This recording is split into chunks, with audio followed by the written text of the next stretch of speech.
Bon, salut tout le monde. Alors, en ce moment, après avoir fait tes notes de cours sur les sinus, cosinus, tangentes, là, le gros défi, c'est qu'à date, tu les as pratiqués un à la fois. Le défi, c'est de savoir lequel qui va avec lequel maintenant. Donc, c'est ce qu'on va pratiquer ici. Donc, on va écrire ce qu'on connaît, c'est-à-dire SOHCAHTOA. Oups, on prend un crayon.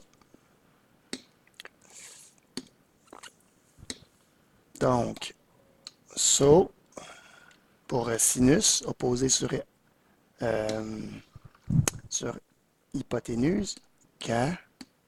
Donc, adjacent sur hypoténuse et TOA, donc pour opposer sur adjacent. Donc, le petit truc mémotechnique pour s'en rappeler. Maintenant, quand on va lire le texte ici, on sait qu'on a un triangle rectangle, donc ça c'est important. Il faut que ce soit un triangle rectangle absolument. On sait qu'il y a un angle de 30 degrés, donc j'en dessine un en ce moment juste pour nous aider avec l'angle de 30 degrés ici. Puis on se dit qu'on cherche quoi? Ah, on connaît aussi l'hypoténuse, donc il faut être capable de la repérer. Le côté le plus grand, opposé à l'angle droit. Donc on a 2 mètres ici pour l'hypoténuse. On cherche la longueur des deux autres côtés. Donc il faut que je trouve la longueur des deux autres côtés. Donc, soit celui-là ici, que je peux mettre X, puis soit celui-là ici, que je peux mettre Y, puisque je cherche deux informations dans le même triangle. Bon, en ce moment, lequel que je vais prendre? Est-ce que je vais prendre lui? Est-ce que je vais prendre lui? Ou celui-là dans mes trois rapports trigonométriques? C'est à moi de déterminer. Pour ça, il faut que je parte d'un angle. Donc, si je pars de l'angle de 30 degrés, je sais que je connais l'hypoténuse. Donc, je vais pouvoir utiliser celui-là ou celui-là. Maintenant, quel côté que je veux chercher? Si je cherche celui-là ici, c'est-à-dire le X, donc c'est le côté qui est adjacent à celui-là, donc c'est le côté adjacent. Ça veut dire que je vais falloir que j'utilise le cosinus, ce que je vais faire tout de suite. Donc, cosinus de 30 degrés est égal à mon rapport qui est opposé, plutôt adjacent sur hypoténuse. Donc, adjacent, est-ce que je le connais, l'adjacent? L'adjacent, c'est lui qui est ici, je ne le connais pas. Adjacent sur hypoténuse, l'hypoténuse que je connais, 2. Donc, voici la formule remplie du cosinus. Maintenant, on sait qu'on faisait ça, on mettait ça sur 1 pour nous aider à trouver. Donc, produit des extrêmes et des moyens, ça veut dire 2 fois cos de 30 divisé par 1. Donc, ça va faire 2 multiplié par cosinus de 30 divisé par 1, ben, je n'ai pas besoin d'écrire. Ça va être égal à mon x, ce que je cherche. Donc, il me reste à faire ça comme calcul pour trouver notre réponse. Donc, mon x va être égal à 1,73. Ça, c'est arrondi. Donc, on peut mettre les vagues puisque c'est arrondi. Si jamais, toi, tu le fais au plus au long, là, ça, c'est la réponse d'un coup. Le cos de 30, ça donne 0,86. Puis là, on garde 4 chiffres, donc 60, multiplié par 2 pour arriver à cette réponse-là. Donc, c'est ce qu'on a fait pour celui-là. Si on regarde maintenant pour le x, ben, je prends toujours mon rapport trigonométrique de 30 ici, 30 degrés. Puis là, cette fois-ci, je cherche le côté qu'on dit qui est opposé. Ah, le côté opposé. Et je connais toujours l'hypoténuse. Donc, opposé sur hypoténuse, ce serait le sinus que je devrais faire en deuxième. Donc, je vais y aller comme ça. Ça veut dire que je vais l'écrire ici. Sinus de 30 degrés multiplié, pas multiplié, mais est égal à côté opposé, qui est ce que je cherche, y sur l'hypoténuse, qui est 2. On voit que ça ressemble beaucoup au calcul qu'on avait tantôt. C'est juste que ici, au lieu de faire cosinus, c'est sinus. Donc, on fait 2 fois sinus de 30 degrés divisé par 1, que je n'ai pas besoin d'écrire, va être égal à mon Y. Donc, je te laisse pitonner ça pour trouver directement la réponse. Donc, appuie sur pause maintenant pour faire ça. Donc, voilà la réponse. Maintenant, si on regarde, j'ai trouvé les deux réponses. Ça veut dire qu'ici, tantôt, j'avais trouvé le x est égal à 1,73. Ça veut dire qu'au lieu de prendre sinus comme j'ai fait ici pour celui-là, j'aurais très bien pu dire, ben, je connais maintenant l'adjacent à 30. L'adjacent à 30, je le connais. Et je connais aussi, et je cherche maintenant l'opposé. Donc, pour trouver le y, ça, c'est avant de faire sinus. Donc, ce que j'aurais pu faire, j'aurais pu prendre taux A à la place. Hein. Donc, je connais l'adjacent, ça veut dire que je connaissais lui, je connaissais l'angle, il me restait à trouver l'opposé. Donc, à cause de ça, j'aurais pu faire ça à la place de faire sinus. Donc, il n'y a pas toujours juste une possibilité pour trouver nos réponses. Aussi, puisque j'avais deux réponses en ce moment, j'avais deux réponses sur trois dans mon triangle rectangle, Donc, j'aurais pu faire Pythagore pour venir trouver la dernière réponse ici, donc une autre possibilité. Fait que finalement, une fois qu'on commence à trouver des mesures, on peut utiliser plein de techniques différentes pour trouver les autres réponses. On va venir ici. Donc là, on va regarder ce problème-là. On a un problème où on doit encore une fois dessiner notre petit schéma, notre petit dessin pour être capable de trouver nos réponses. Donc, on a deux édifices en ce moment. Je vais faire juste deux lignes pour mes deux édifices. Puis là, après ça, qu'est-ce qui arrive ici? On a un angle d'élévation. Donc ça veut dire que c'est un angle qui monte. Fait qu'on va regarder ça. Donc, notre angle d'élévation, ça veut dire qu'on a une personne et non deux édifices. Donc, en ce moment, j'ai mis quelqu'un ici, j'ai un angle d'élévation, puis ça, son angle d'élévation, c'est pour arriver jusqu'au sommet. Donc, c'est l'angle d'élévation de 55 degrés ici.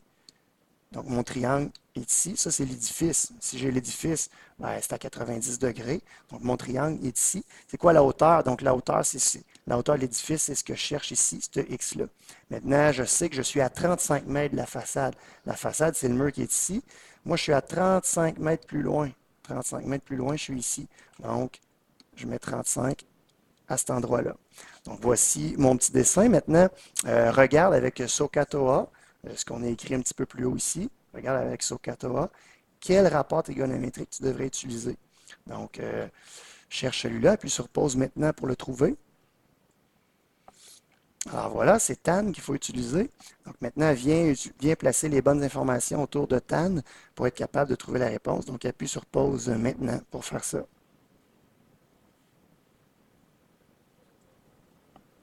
Alors voilà, on sait que tangente de 55, c'est égal à opposé, c'est le x qu'on cherche en ce moment.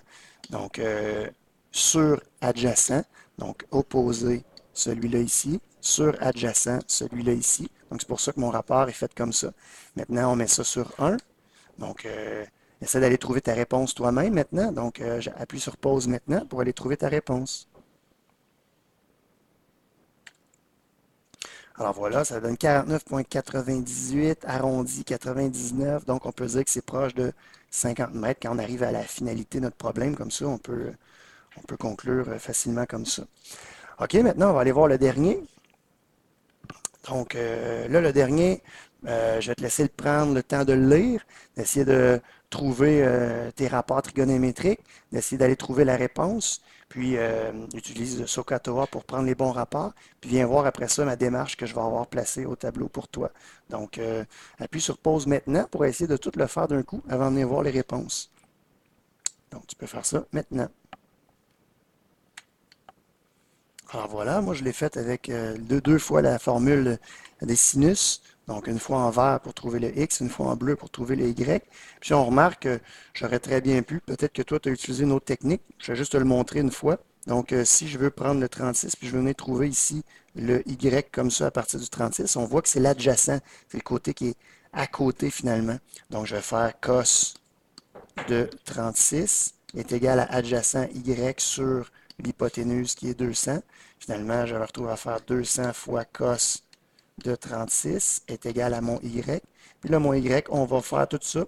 Puis on remarque que ça donne exactement la même réponse qui est ici, soit 161,80 mètres. Fait que finalement, une autre technique pour le faire. Donc, ça se peut que tu aies pris celle-là, ça se peut que tu aies pris même une autre technique avec Pythagore, peu importe. Le but, c'était d'arriver aux deux réponses. Il n'y a pas juste un chemin possible. Là, on va aller de l'autre côté. De l'autre côté, ici, on a encore trois problèmes à venir faire. On va voir qu'est-ce qui se passe de particulier ici. Donc, le premier, je pense qu'il est très accessible. Donc, je te laisse prendre le temps d'essayer de le faire par toi-même, puis venir voir la réponse tout de suite après. Donc, appuie sur pause maintenant. Alors voilà. Donc, ça donne 21,45. On a pris tangente comme rapport parce qu'on cherchait l'opposé, puis on connaissait l'adjacent. Donc, quand on regarde ça, opposé adjacent, c'est tangente qu'il faut utiliser pour y arriver du premier coup. Donc, c'est ce que j'ai utilisé. Le deuxième ici, dans cette page-là, donc on a une maison, OK, on voit ici, ça vient former des triangles à l'intérieur ici. Donc, on sait que ça va être un angle droit qui va être dans le coin ici. Donc, c'est avec ce triangle-là. Maintenant, le 12, on voit que c'est pour toute la largeur complètement ici. Si je sais que ça c'est au milieu, ça veut dire qu'ici j'ai 6 pour ce côté-là. Fait que je vais redessiner ce triangle-là à gauche complètement. Donc j'ai un triangle comme ça.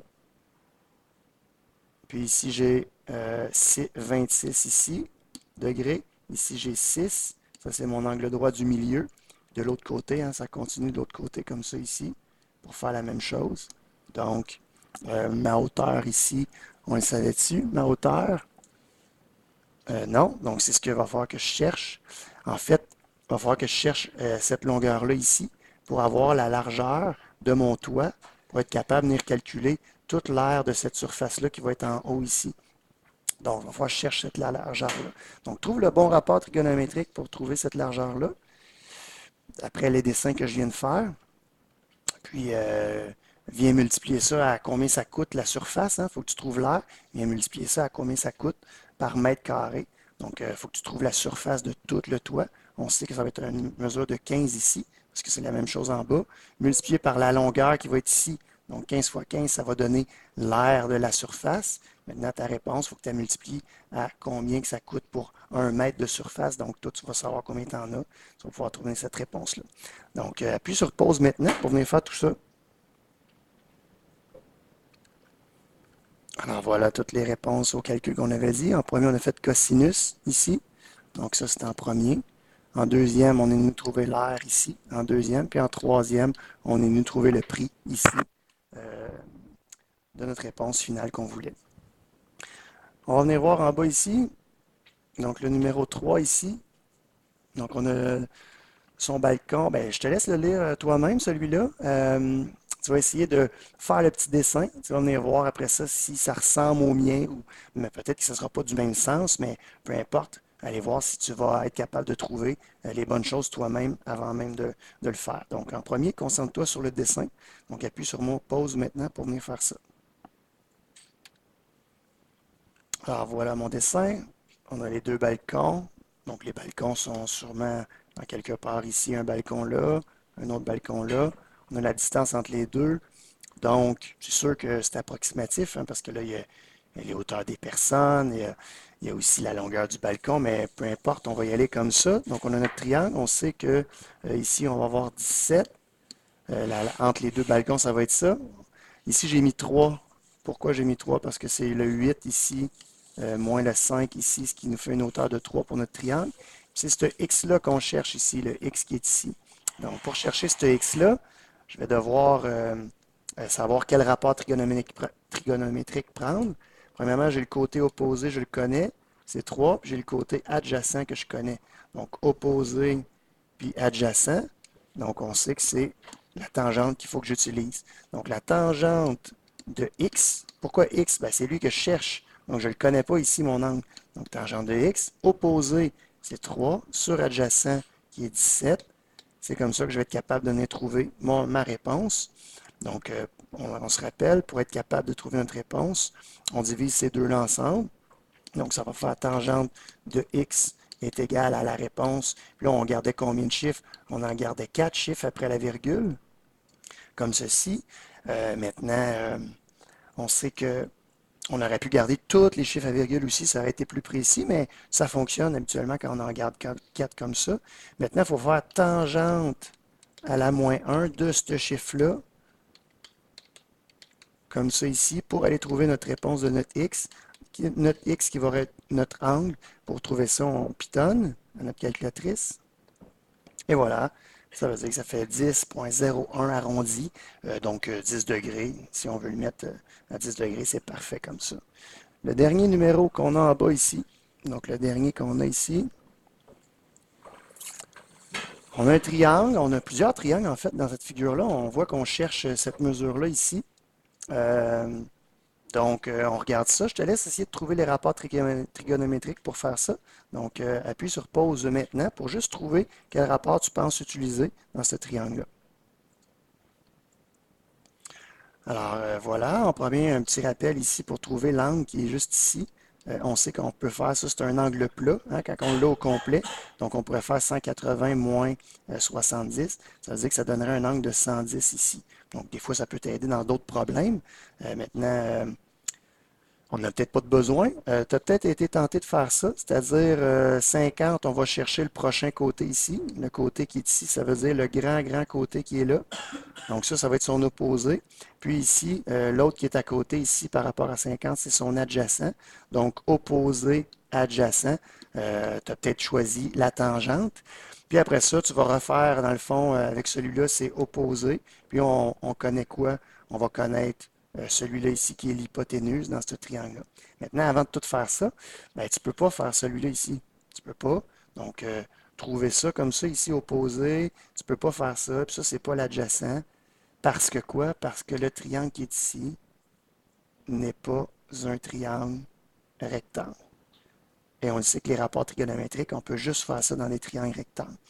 Donc, à cause de ça, ici, on ne peut rien faire pour l'instant. On va revenir le faire quand on va être capable de faire la prochaine chose, c'est-à-dire la loi des sinus. C'est avec ça que tu vas être capable de venir faire, dans le fond, des numéros comme celui-là en bas. Quand on n'est pas dans un triangle rectangle, on va prendre la loi des sinus. Donc, on va le faire un petit peu plus tard, celui-là. C'est ce qui met fin à notre vidéo sur ces exercices-là des rapports trigonométriques. Salut!